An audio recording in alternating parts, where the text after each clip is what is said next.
Hello and welcome. जोहार, नमस्कार। मैं एमएस सर की पाठशाला में हजारों बागों के नगरी से आप सभी का तहे दिल से स्वागत करता हूँ। रख हौसला वो मंजर भी आएगा, रख हौसला वो मंजर भी आएगा, प्यासे के पास चल के समुंदर भी आएगा। वो मंजिल के मुसाफिर, तू थक कर ना बैठ, तुझे मंजिल भी मिलेगा और मिलने का मजा भी आएगा। चलिए, तो मंजिल पाने के लिए संघर्ष करना पड़ेगा, मेहनत करना पड़ेगा, पसीना बहाना पड़ेगा। मैं तैयार हूँ। अगर आप तैयार हैं तो जल्दी से मेरे चैनल को सब्सक्राइब कीजिए और फिर क्लास का मजा लूटिए। तो चलिए, क्लास 10 जो अध्याय है 6, उसमें परिमेय 6.8 और 6.9 का वीडियो बना हुआ है, आप देख लीजिएगा। 6.1 और 6.6 में आज हम लोग देखेंगे, जो थैलस प्रमेय के नाम से भी जाने जाते हैं, उनको आज सॉल्व करना है। 6.1, अधिक किसी त्रिभुज की एक भुजा के समांतर, किसी त्रिभुज, कोई त्रिभुज है, उसकी एक भुजा है, उसके समांतर अन्य दो भुजाओं को भिन्न भिन्न बिंदुओं पर प्रतिच्छेद करने के लिए एक रेखा खींची जाए। मतलब उसको काटने के लिए एक रेखा अगर खींचा जाए तो क्या होगा, तो ये अन्य दो भुजाएं एक ही अनुपात में विभाजित हो जाती है। तो वो भुजा होगा, वो अनुपात में विभाजित होता है। तो चलिए इसको देखते हैं, थैलस प्रमेय को। यहाँ सबसे पहले हम लोगों को पिक्चर बना लेना है। तो पिक्चर इस टाइप का एक पिक्चर बनाना है, जिसमें नाम दे जिसको ए बी सी। हो गया ए बी सी। और इस बी सी के समांतर एक और रेखा यहाँ लगभग बना दीजिए। इसका नाम हम लोगों ने डाला, या आप डाल सकते हैं डी ई। ये हो गया डी ई। अब इसमें क्या करना है, यहां से यहां तक, फिर यहां से ऐसे इसको आगे बढ़ा दीजिए लंब के जैसा। इसको यहां से फिर ऐसे लंब को इंडिकेट कर सकते हैं, जैसे इसमें यहां से इंडिकेट कर दिए, इसको यहां इंडिकेट कर दिए। और अगर नाम देना चाहे तो नाम दे दीजिए एन एम। तो चलिए इसको देखते हैं, फिर से समझते हैं क्या बोला। यदि किसी त्रिभुज की एक भुजा, तो त्रिभुज का नाम है एबीसी, हमने एक त्रिभुज का निर्माण किया। एक भुजा के समांतर अन्य दो भुजा, इसकी समांतर क्या है, बीसी एक भुजा है जो डी के समांतर है, या बीसी के समांतर डी है। दो भुजाओं को भिन्न भिन्न बिंदुओं पर, देखिए भिन्न भिन्न बिंदुओं पर काट रहा है, प्रतिच्छेद करने के लिए एक रेखा खींची जाए। तो रेखा भी खींच लिया, प्रतिच्छेद भी कर रहा है। तो ये अन्य दो भुजाएं जो होंगे वह एक ही अनुपात में विभाजित होगा। मतलब जो एडी है वह एडी और बीडी का अनुपात होगा, बट्टा होगा, एई बटा ईसी, ऐसे में विभाजित हो जाएगा अनुपात। तो चलिए शुरू करते हैं, लिखते हैं हम लोग इस पिक्चर के लिए। माना कि एबीसी एक त्रिभुज है, एबीसी एक त्रिभुज है। तो एबीसी एक त्रिभुज है, जिसमें हम लोग क्या कर सकते हैं, जिसमें जिसमें भुजा बीसी, ये बीसी किसके समांतर है, भुजा बीसी के समांतर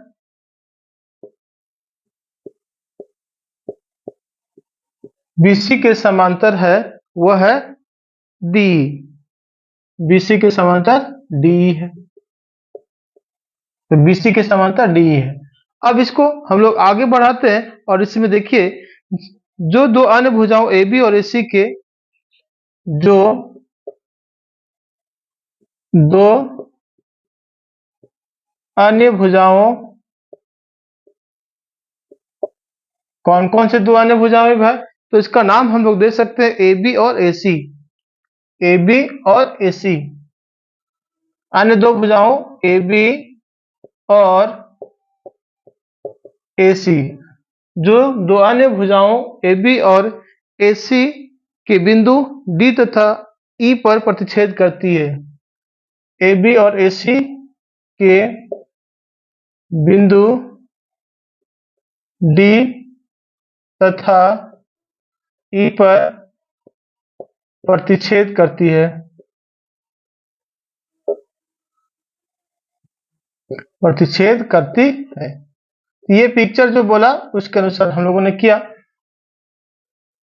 इसमें यहाँ पे हल के जगह पे एक थोड़ी सी जानकारी अगर आप चाहें तो ऐड कर सकते हैं। वो क्या है, इसको लिख दीजिए विशेष प्रतिज्ञा। विशेष प्रतिज्ञा जिसको उत्पत्ति भी कहते हैं। सिद्ध करने पर में जब सिद्ध करने की बात होती है तो इसको लिखा जा सकता है। विशेष प्रतिज्ञा के बाद एक सिद्ध करना है। क्या सिद्ध करना है इसको गौर से देखेंगे।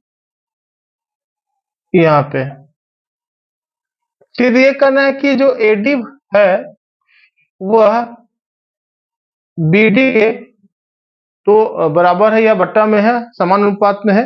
एडी अनुपात बीडी ये किसके बराबर हो जाएगा, एई और सीई कहिए या ईसी कहिए, उससे कोई दिक्कत नहीं। तो विशेष प्रतिज्ञा में पिक्चर लिखा, सिद्ध करना लिखा और उसके बाद आता है एक रचना। यहाँ पे रचना का भी थोड़ा सा काम हम लोगों ने किया था। तो ध्यान से देखिए कि रचना में क्या क्या किए हैं। बिंदु बी को किससे मिलाया, बिंदु बी को बिंदु ई से, बिंदु बी को बिंदु ई से तथा बिंदु सी को बिंदु डी से, तथा बिंदु सी को बिंदु डी से मिलाया। इसमें और भी अगर थोड़ी जानकारी देना चाहे तो दे सकते हैं। वह है क्या, जब मिलाए हैं तो फिर यहाँ पे हम लोगों को लंब की जैसी स्थिति प्राप्त होती है। वो क्या है कि ध्यान से देखिए, डीएम जो है, डीएम लंब है। अब किस पे लंब होगा तो गौर से देखिए कि एसी भुजा पर है तो डीएम लंब एसी। ठीक उसी प्रकार ईएन भी लंब है, ईएन लंब है किस पर, एबी पर। ये हम लोगों ने खींचा है। तो विशेष प्रतिज्ञा सिद्ध करना, रचना, अब चलना होगा प्रमाण की ओर। तो क्या हम लोगों के पास प्रमाण है, इसको हम लोग देखते हैं। प्रमाण के रूप में जो बातें हैं उस पिक्चर पे ही है, क्वेश्चन में ही है। प्रमाण है कि त्रिभुज एडीई का क्षेत्रफल, त्रिभुज एडीई का क्षेत्रफल, यहां से यहां चलेंगे, ये पूरा ऊपर पार्ट, त्रिभुज एडीई का क्षेत्रफल। अब इस त्रिभुज एडी का जो क्षेत्रफल है वह त्रिभुज किस प्रकार का है, तो ये त्रिभुज जो है वह इसमें लंब की चर्चा है, अर्थात समकोण त्रिभुज हो जाएगा। और जब समकोण त्रिभुज होता है तो उसका फॉर्मूला क्या होता है, हाफ इंटू आधार गुना ऊंचाई। अब यहाँ पे अगर आधार की जगह पे वैल्यू पुट करना चाहे तो दे दीजिए, हाफ आधार कौन है भाई, तो पिक्चर में देखिए एडी 1/2 गुना एडी गुना ईएन। देखिए पिक्चर में फिर से दिखाते हैं, एडी ये हो गया आधार और ईएन जो हो गया लंब हो गया, ये एन है। और जब वैल्यू पुट करेंगे तो उसके बाद इसको इक्वेशन नंबर 1 मान लीजिएगा। इक्वेशन 1 समीकरण 1 हो गया। ठीक इसी प्रकार दूसरा त्रिभुज बीडीई की ओर चलिए, बीडीई की ओर, तथा त्रिभुज बीडीई का क्षेत्रफल। इस बीडीई का क्षेत्रफल में बीडी का क्षेत्रफल बराबर क्या होगा, वही फॉर्मूला, हाफ इंटू आधार गुना ऊंचाई होता है, half into base into height, ये फॉर्मूला होता है।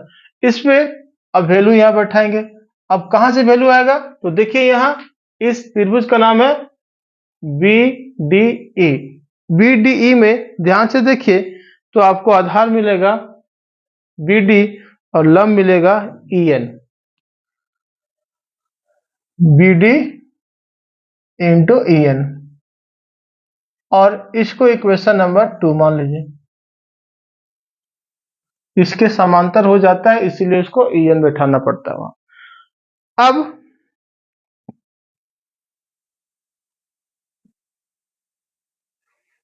आप चलते हैं आगे।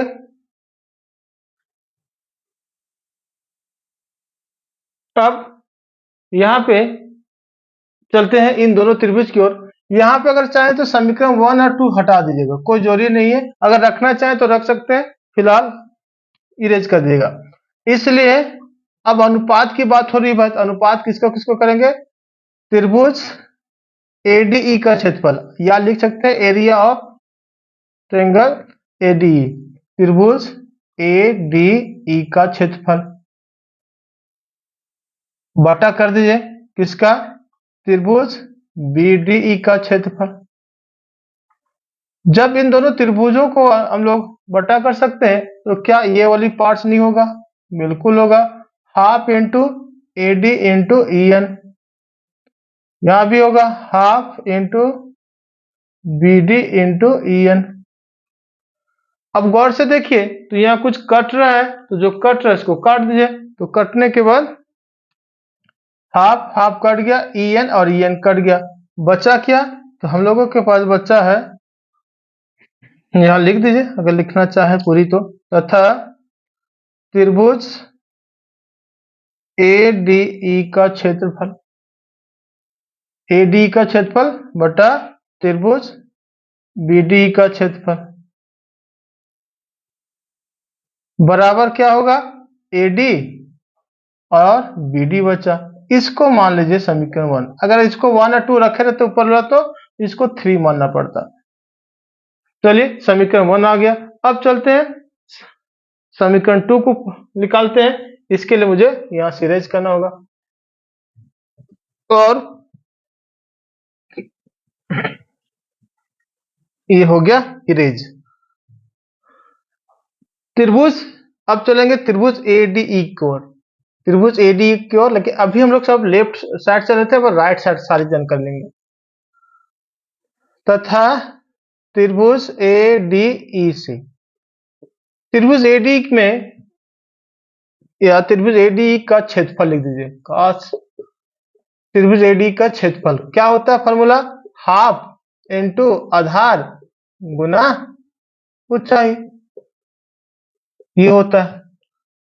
और हाफ रहेगा, बेस के जगह पे क्या बैठेगा? तो ध्यान रखिए कि एडीई लिखे हो तो यहाँ पे एई हो जाएगा इसका, एई हो जाएगा इसका आधार, और डीएम जो होगा उसका ऊंचाई हो जाएगा।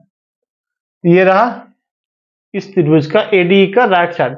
फिर नीचे चलेंगे, दूसरा त्रिभुज है, तथा त्रिभुज कौन सा बच गया भाई? तो त्रिभुज बच गया डीईसी, वही लोग फिर चलेंगे डीईसी, लेकिन अब राइट साइड। एक बार लेफ्ट से लेते हैं, एक बार राइट साइड से लेते हैं। त्रिभुज डीईसी से, डीईसी से नहीं, डीईसी का क्षेत्रफल, डीईसी का क्षेत्रफल फॉर्मूला क्या होता है? हाफ इंटू आधार गुना ऊंचाई होता है। अब हाफ हो गया, आधार के जगह पे आधार क्या लेंगे? तो यहां से देखिए क्या आधार होगा आपका से, तो यहाँ आधार हो जाएगा सीई, गुना हो जाएगा इसकी ऊंचाई को, ये लेना है डीएम। जैसे यहां प्रोसेस किए थे ठीक उसी प्रकार यहां प्रोसेस कीजिए। इसलिए त्रिभुज एडीई का क्षेत्रफल बटा त्रिभुज त्रिभुज बीडी का क्षेत्रफल, डीईसी का क्षेत्रफल, त्रिभुज डीईसी का क्षेत्रफल। दोनों स्थिति में सेम है, खाली अंतर है मान का। हाफ इंटू आधार के जगह पे हम लोग लिए थे एई, ये वाली एई गुना डीएम, बटा फिर आएगा हाफ इंटू ये वाली सीई गुना डीएम। जो जो वैल्यू कट रहा है उसको काट दिए। तो क्या कट रहा है यहाँ? गौर से देखिए, कटा हाफ हाफ, डीएम डीएम, तथा अब आपके पास आ गया त्रिभुज ADE का क्षेत्रफल बटा त्रिभुज DEC का क्षेत्रफल। इसको आप शॉर्ट में भी लिख सकते हो एरिया करके। बचा क्या? AE बटा CE। तो चलिए ये आ गया समीकरण 2। अब चलेंगे समीकरण 1 और 2 की ओर, लेकिन यहां हमें इरेज करने की आवश्यकता है। मैं इरेज कर रहा हूं और फिर इसको आगे बढ़ाऊंगा। चूंकि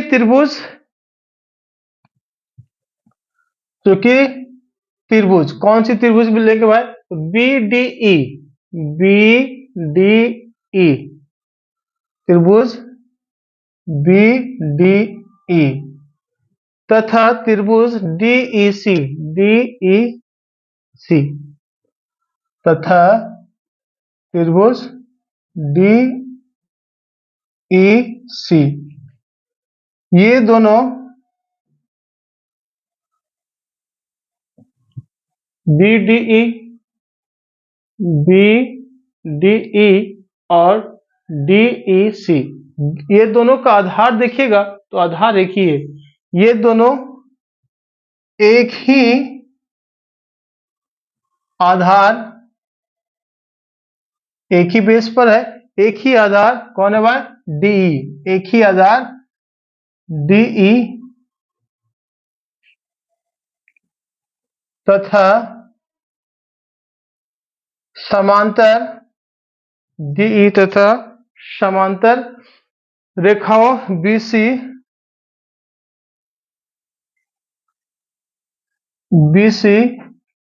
और DE के बीच, ये वाली BC और DE के बीच, BC और DE के बीच बने दो त्रिभुज हैं, के बीच बने दो त्रिभुज है। इसलिए ऐसी स्थिति में क्या होगा? दोनों त्रिभुज का क्षेत्रफल मतलब BDE का क्षेत्रफल और DEC का क्षेत्रफल दोनों बराबर होगा। इसलिए त्रिभुज BDE का क्षेत्रफल इक्वल है भाई किसका?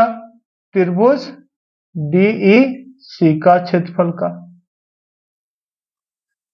ये दोनों बराबर है। इसको मान लेना समीकरण नंबर 3।